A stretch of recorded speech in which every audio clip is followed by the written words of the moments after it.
It's strange when you think about it. How pain can sound like laughter. How sadness can look like a smile.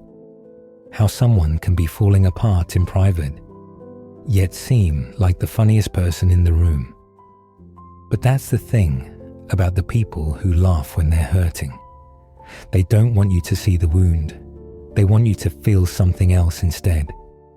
Joy, lightness, relief, anything but the truth. Because somewhere along the way, they learned a dangerous lesson. If you make others happy, they won't leave. If you keep the mood light, the hurt stays quiet. If you laugh first, no one can hurt you with the punchline. So the laughter becomes armor, not happiness, not relief, just protection. This pattern usually begins young. Maybe it started at a dinner table full of tension, raised voices, slammed doors, a house that felt like walking on broken glass, and the child inside learns to read the room before speaking. They watch the way a jaw tightens. They memorize the rhythm of anger. They learn when to crack a joke to stop the storm.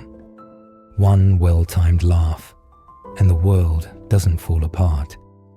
So they become the entertainer, the mood fixer, the emotional medic. Their laughter isn't joy, it's self-defense.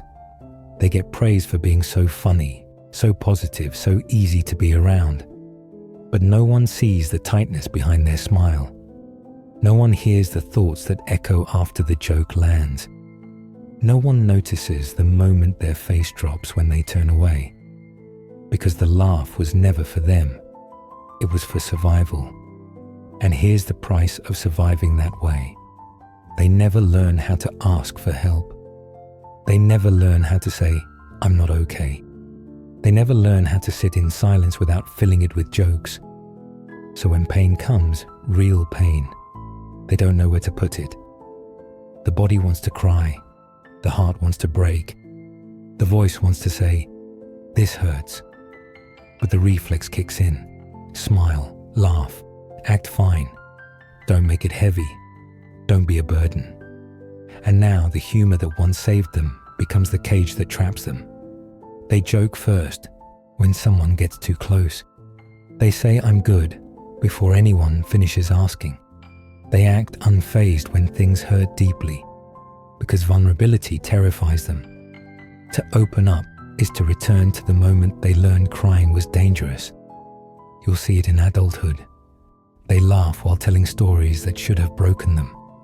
They change the subject when emotions get too real. They make fun of themselves before anyone else can. They apologize for crying, even when no one minds. And in relationships, they choose people who need them, not people who can hold them. Because if they're the one doing the comforting, they never have to be seen. Seen is scary. Seen is vulnerable. Seen is real. And real feels like danger. People love them.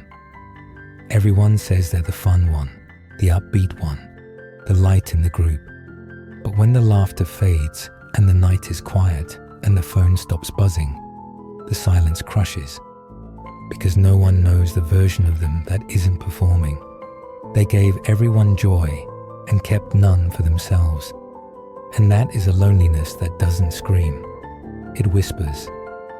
Healing begins when the laugh finally breaks, when they let the tears come, even if they feel weak for it, when they admit, maybe just to themselves at first, that the humor wasn't happiness, it was fear. Fear of being too much, fear of being abandoned, fear of being seen as fragile, fear that if they stopped entertaining people, no one would stay. But here is the truth. You never had to earn your place in the room. You never had to trade your pain for laughter. You never had to hide to be loved. Your humor was never a flaw. It was your shield, your brilliance, your way of surviving a world that felt too heavy for your heart. But you are not in that world anymore. You don't have to perform now. You don't have to make things easier for everyone else. You don't have to smile to deserve space. You are allowed to be human. You are allowed to be sad. You are allowed to want to be held. You are allowed to stop laughing when it hurts. The world will not fall apart if you put the mask down. It might, for the first time, actually see you.